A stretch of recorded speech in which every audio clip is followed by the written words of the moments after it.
Le mot de passe est le premier rempart de la sécurité informatique. C'est aussi la cible des attaquants. C'est la raison pour laquelle un mot de passe mal choisi ou mal stocké peut compromettre la sécurité informatique de toute l'entreprise. Donc, un mot de passe doit être considéré comme une information sensible, privée et confidentielle, autrement dit une information qui n'est pas confiée à une autre personne.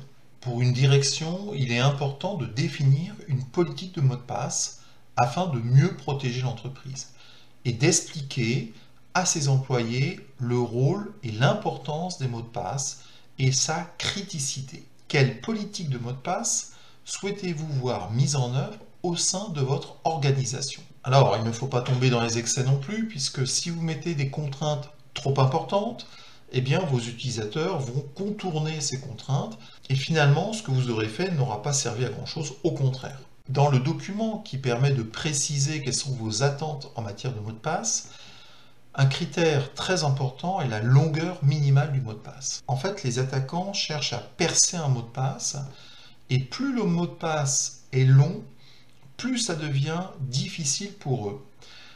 Vous pouvez jouer sur deux critères pour rendre le perçage d'un mot de passe difficile, c'est sa longueur et sa complexité.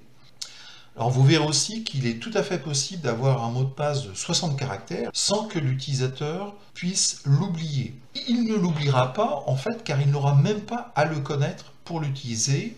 En effet, il existe des logiciels que l'on appelle des coffres-forts qui permettent de sauvegarder des mots de passe, de les générer, de les stocker sans être obligé de les connaître. Autrement dit, l'utilisateur peut l'utiliser sans même à connaître le mot de passe. C'est expliqué en détail dans une autre vidéo dont vous trouverez la référence sous cette vidéo. Donc, stocker ou avoir un mot de passe de 60 caractères est tout à fait envisageable grâce à ces coffres-forts logiciels. Aujourd'hui, un mot de passe de 15 caractères est vraiment un minimum. Il est préférable, si possible, d'utiliser des mots de passe de 30 caractères. Le deuxième critère sur lequel vous pouvez jouer pour rendre complexe le perçage d'un mot de passe est d'avoir un mot de passe complexe. Donc l'idée est d'interdire ou d'empêcher une personne de pouvoir deviner ce mot de passe. Donc vous pouvez déjà établir des règles, par exemple interdire d'utiliser des mots de passe du dictionnaire français ou étranger.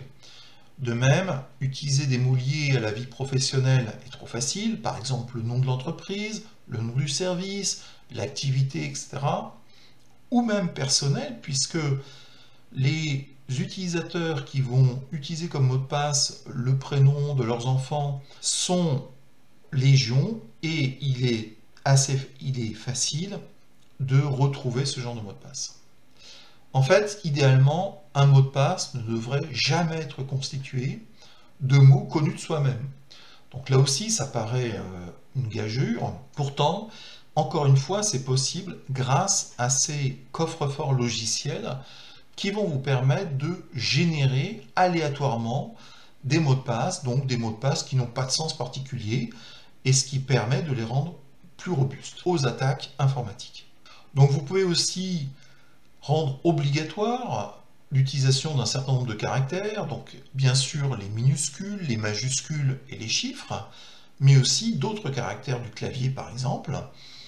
Typiquement, vous pouvez demander à ce qu'il y ait un mélange d'au moins 2 minuscules, 2 majuscules, 2 chiffres et 2 autres caractères qui ne sont ni des minuscules, ni des majuscules, ni des chiffres. Méfiez-vous aussi des facilités. Les pirates savent très bien que nous avons tendance à mettre les caractères particuliers en premier ou en dernier, par exemple les majuscules, ou bien les points à la fin, ou les signes comme $, etc.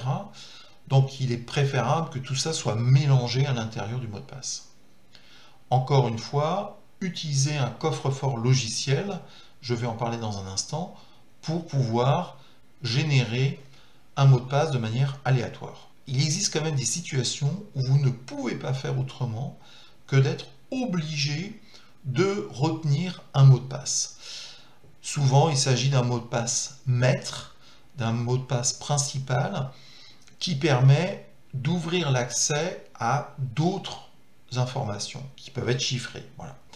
Donc, l'idée, c'est de préférer un mot de passe très long à un mot de passe complexe. Un mot de passe très long, en fait, est plus compliqué à décoder qu'un mot de passe complexe. Alors, ça se joue dans un mouchoir de poche, mais globalement, vous avez intérêt quand même à préférer des mots de passe très longs. D'autant plus que c'est un mot de passe que vous devrez retenir, que vous ne devrez écrire nulle part.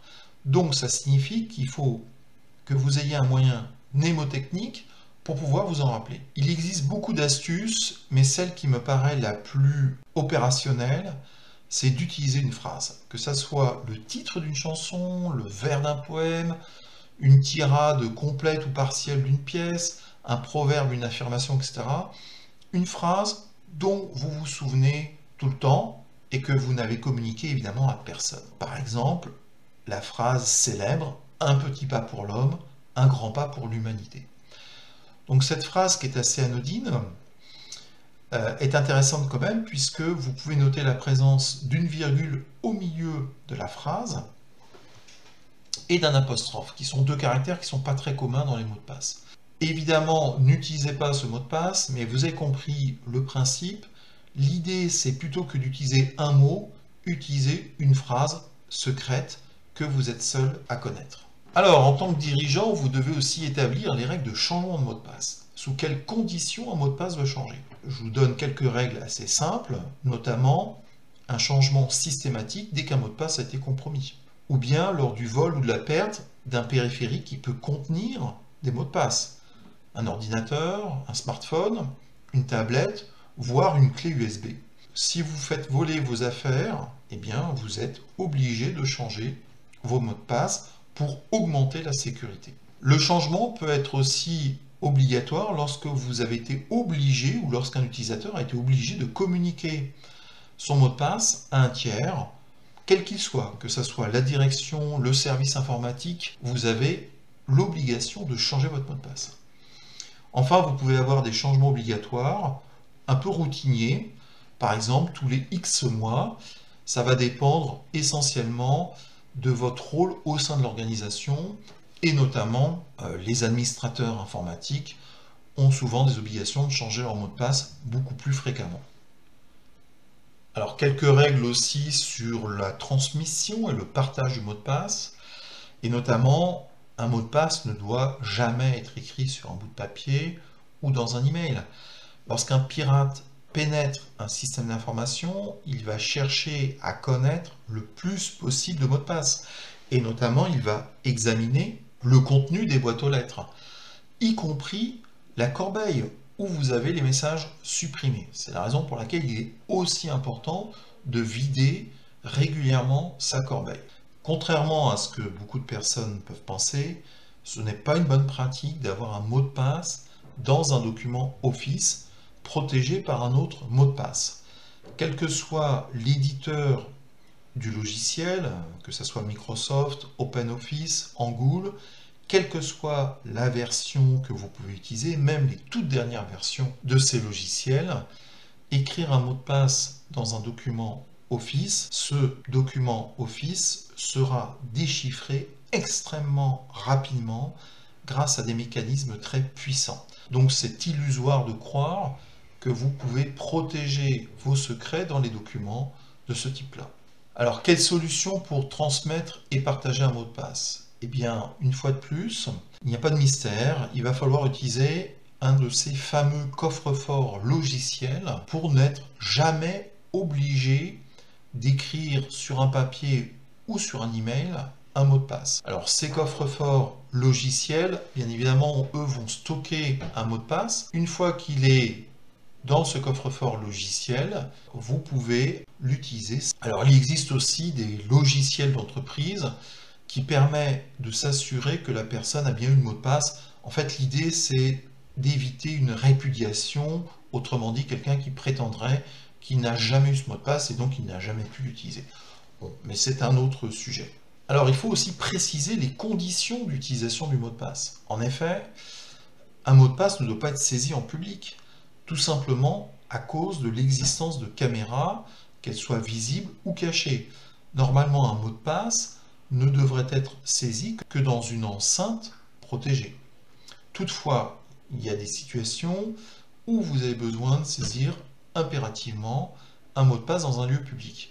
Eh bien, il faut faire comme pour une carte bancaire, où quand vous saisissez le code confidentiel à 4 chiffres, eh bien, vous protégez de votre main la saisie de façon à ce que la personne ne puisse voir les informations que vous tapez.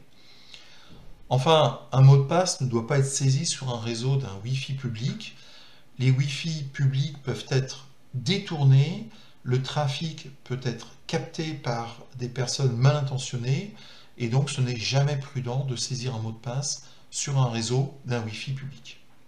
Les mots de passe vont donc être stockés dans un coffre-fort virtuel, autrement dit un logiciel, et vous avez sur le marché quantité de coffres-forts logiciels. Donc j'en ai sélectionné deux qui sont particulièrement connus, KeePass 2 et PasswordSafe. Le fonctionnement de KeePass 2 est expliqué en détail dans la vidéo dont la référence est dessous. Ces coffres-forts logiciels en fait vont stocker donc les différents mots de passe que vous utilisez par exemple sur les différents sites web dans un fichier qui va être chiffré. Pour ouvrir ce fichier chiffré, eh bien vous pouvez le faire à partir d'autres fichiers. Ça paraît un peu surprenant, mais tout ça est expliqué en détail dans la vidéo. Donc, vous mettez des fichiers sur une clé USB, et évidemment, cette clé USB est elle-même chiffrée et protégée par un mot de passe que vous seul connaissez. Donc l'intérêt, c'est évidemment d'avoir un maximum de sécurité, puisque votre coffre-fort ne peut être ouvert qu'avec des fichiers, et ces fichiers se trouvent sur une clé USB. Et cette clé USB est chiffrée et protégée par un mot de passe dont vous êtes le seul à connaître. Alors pour chiffrer des clés USB, moi je vous invite à le faire avec le logiciel BitLocker de Microsoft si vous êtes dans le monde Windows. Une vidéo va prochainement vous expliquer comment utiliser ce logiciel qui est très simple. Un mot quand même sur le mot de passe de la clé USB. Puisque cette clé USB est chiffrée, il faut donc un mot de passe pour l'ouvrir. C'est en quelque sorte un mot de passe maître. Eh bien, rappelez-vous ce que vous venez de voir à l'instant, notamment l'astuce qui est donnée dans la diapositive si vous devez impérativement retenir un mot de passe important sans jamais pouvoir le stocker ou l'écrire. Donc rappelez-vous les conseils qui sont donnés dans cette diapositive qui vous permet d'avoir une astuce pour avoir un mot de passe très long mais assez facile à retenir sans être facile à deviner. Sachez que des vidéos complémentaires vont venir expliquer pas à pas les différentes procédures de chiffrement qui sont suggérées dans cette vidéo.